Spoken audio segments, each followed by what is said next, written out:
আসলে এটা একটা মানকচুর টুকরো। তো এটা বিশেষ করে গ্রাম অঞ্চলেই পাওয়া যায়। আমি যখন আমার শ্বশুর বাড়িতে গিয়েছিলাম তখন আমার শ্বশুর বাড়ির গরুর গোয়ালের কাছে এই মানকচুগুলো দেখেছি। তো আমার শাশুড়ি তখন হাঁসের মাংস দিয়ে খুব টেস্ট এবং মজা করে রান্না করেছিল, তাই মনে পড়ে গেল। এজন্য আমি এই টুকরোটা নিয়ে আসলাম। একটু গরুর মাংস দিয়ে রান্না করে দেখবো আসলে কীরকম টেস্ট লাগে বা খেতে লাগে। তো হয়তো আমার শাশুড়ির মতো আমি অত মজা করে রান্না করতে পারবো না, তবু একটু ট্রাই করি, দেখি আসলে কীরকম লাগে।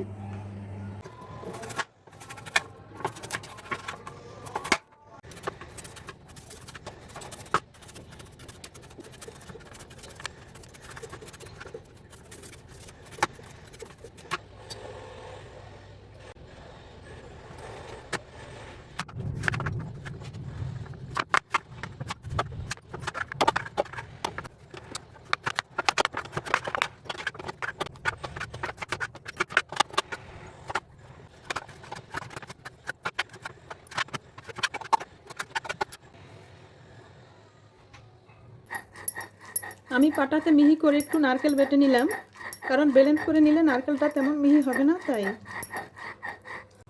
আসসালামু আলাইকুম ভিউয়ার্স। আজকে আমি একটা নতুন তরকারি রান্না করব, মানকচু। তো মানকচু এর আগে আমি কখনো রান্না করিনি, কারণ শহর এলাকায় আমার কখনো চোখে পড়েনি মানকচু। তো আমি আমার শ্বশুর বাড়িতে আমার শাশুড়ির হাতে হাঁসের মাংস দিয়ে মানকচু রান্না খেয়েছি, খুব টেস্ট এবং মজার ছিল। তাই আজকে বাসায় আসার পথে দেখলাম রাস্তার পাশে মানকচু, তো আমি একটা টুকরো নিয়ে আসলাম আজকে। তো আজকে আমার রেসিপি মানকচুর তরকারি। মানকচুটা সবাই কিভাবে রান্না করে আমি তা জানি না, কিন্তু আমি আমার শাশুড়িকে হাঁসের মাংস দিয়ে রান্না করতে দেখেছি। কিন্তু আজকে আমি একটু গরুর মাংস দিয়ে রান্না করব। তো এখানে আমি মানকচুটা রান্না করার জন্য যা যা নিয়েছি তা হচ্ছে, এটা মানকচু।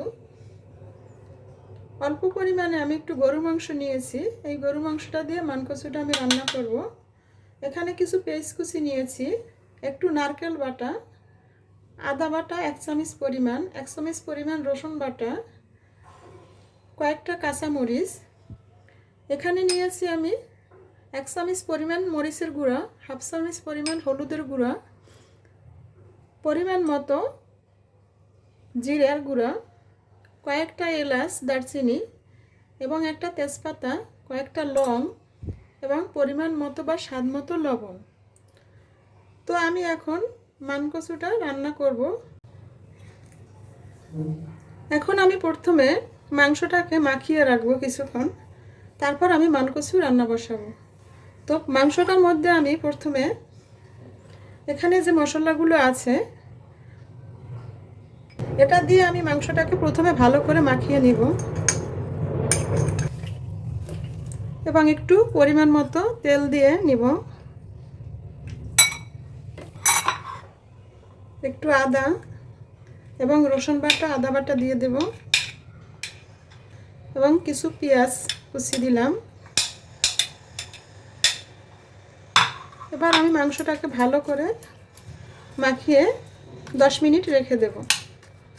10 মিনিট পরে আমি এটাকে রান্না বসাবো।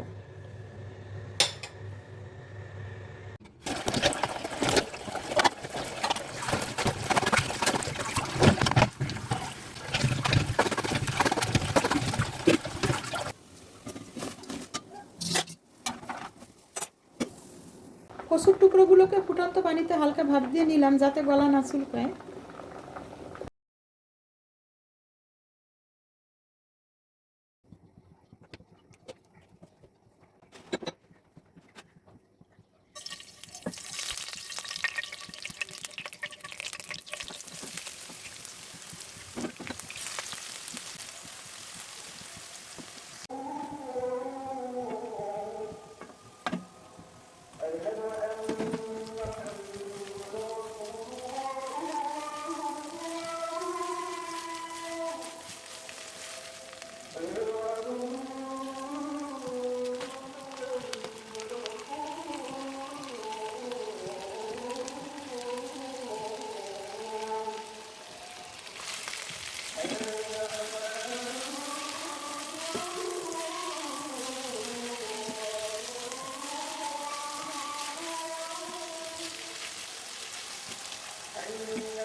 সব ধরনের মশলা মাখানো মাংসটাকে আমি অল্প পরিমাণে একটু নারকেল বাটা দিয়ে ভালোভাবে কষিয়ে নিলাম।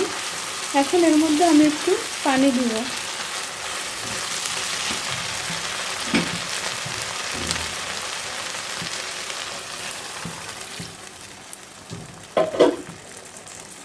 কারণ মাংসটাকে একটু কষিয়ে ভালো করে সিদ্ধ করে নিতে হবে।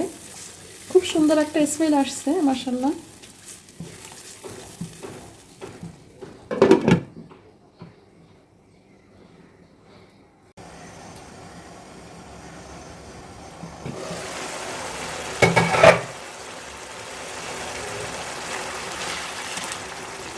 মশলা মাখা মাংসটাকে আমি অল্প পরিমাণে নারকেল দিয়ে কষিয়ে নিয়েছিলাম। এখন আমি পুরো নারকেলটা দিয়ে আবার মাংসটাকে কষাবো।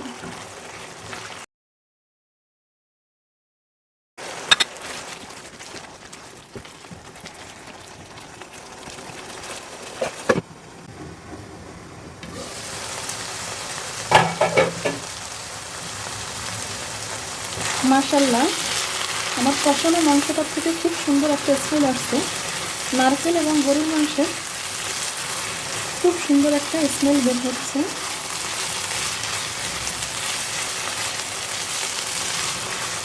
কষানোটা হয়ে গেছে। এখন আমি কচু দিয়ে দেব।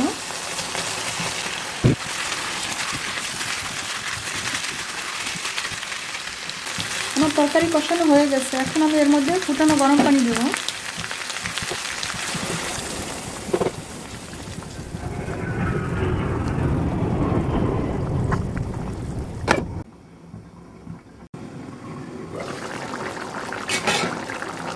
মাশাআল্লাহ, খুব সুন্দর একটা কালার আসছে এবং খুব সুন্দর স্মেল আসছে।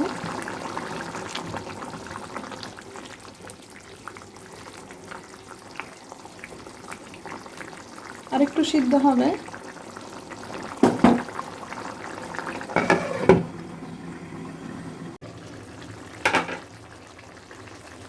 তো এবার গরুর মাংস দিয়ে কচুর তরকারি রান্না করা হয়ে গেল।